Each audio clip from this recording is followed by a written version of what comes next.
المباراه في بورسعيد عموما مفيش حد بينام والله، وخصوصا بقى اللي اول مباراه في الدوري.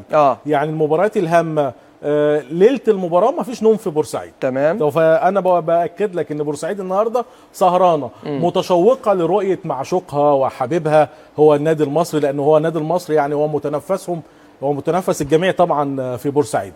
التحضيرات زي ما يعني متابعين مع جمهور النادي المصري، اتكلمنا يا ريت نعرض الصور يا جماعه. ايوه كده، يا ريت نعرض يعني دي طبعا مشكور النادي المصري بالتعاون مع قناه مودرن.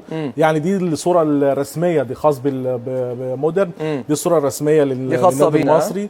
فنتمنى ان شاء الله ان الصوره دي يعني في النهايه كده تكون مكلله ان شاء الله الايام الجايه دي ببطوله عندنا السوبر ان شاء الله، ويا رب كده تكون. طيب سؤالي، سيحة حاجز مكانه كحارس اساسي ولا في منافسه؟ في منافسه ولسه الموقف غامض، ولكن يمكن اقدر اقول ان ممكن يكون حظوظ سيحة قريبه شويه من الله ينور عليكم يا رجاله، ده احنا عارضين لكم صور ولقطات فيديو وكل حاجه بصراحه. الله ينور عليكم يعني. ده طبعا لازم اشكر فيه اداره النادي المصري بتعاونها معانا، كابتن سيف داوود والجهاز الفني كابتن عماد النحاس. ده دلع ايه الجمال ده يعني مشكورين ان هم يعني اتاحوا لنا الفرصه ان احنا يعني ننقل هذه اللقطات طبعا لمشجعي ومحبي النادي المصري، دكتور محمد موسى والاستاذ رجب عبد القادر نائب الرئيس، والدكتور موسى المشرف على الكره. طيب المحطوطه للفريق من الموسم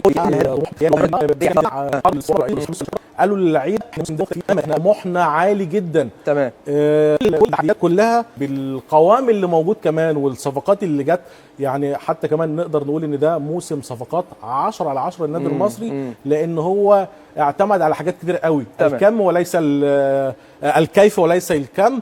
نقدر نقول كمان ان الكل بيشتغل زي ما احنا شايفين. كابتن امير عامل شغل عالي قوي مع حراس المرمى. كمان التعاقدات مده طويله. تمام. لعيبه لسه صغيره، يعني في مستقبل في طموح المنافسه على البطوله نفسها. انا كنت بتكلم مع المسؤولين واعرف كواليس المدار مع اللعيبه امبارح.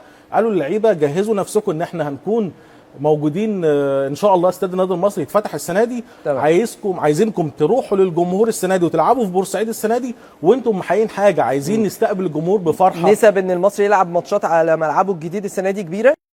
يا رب يا رب ان شاء الله. في يعني من اخبارنا في 560 مليون ان شاء الله هيتحولوا من الوزاره الى الشركه المنفذه. نامل ان شاء الله ان ده يساعد في العمليه. تمام. ان شاء الله. الامور داخل يعني النادي المصري في معسكر اموره الترتيبيه والتحضيريه. كابتن سيف داوود يعني مدير الكره دي اول سنه كابتن سيف عامل شغل رائع جدا. عامل يعني حاله رائعه من الهدوء والانضباط داخل معسكر الفريق وتحضيرات الفريق. نتمنى كل التوفيق لكل الانديه. معانا تشكيل المحتمل سريعا عشان وقتي سريعا. يعني ممكن نقول سيحة، العراقي، باهر، العش، سعداوي، محمود حماده، ياسين الملاح، حسن علي، خير الدين طوال، عبد الله الزياني، منذر تامين. الغيابات هتكون علي سليمان، عميد صوافطه، مصطفى زيدان، كريم بامبو، مصطفى ابو الخير، يوسف الجوهري، عبد الوهاب نادر، محمد شحاته واحمد وهبه اللي هم الاثنين حراس. تمام.